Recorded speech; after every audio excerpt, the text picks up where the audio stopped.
mindset yang paling penting? Okay, so basically IKEA very simple lah. So kita just perlukan coworker yang ada satu mindset or behaviour yang positif, attitude yang bagus. Then yang paling penting dekat IKEA ni, kita perlukan coworker yang ada mindset entrepreneurship. Okay. Untuk anda yang ada kelebihan sebagai interior design students, okay, kami sangat-sangat berbesar hati sebabnya anda adalah seorang yang kreatif.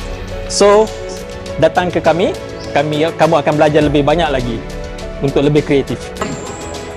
Okay, career development untuk IKEA di IKEA untuk pekerja baru memang kita akan sediakan.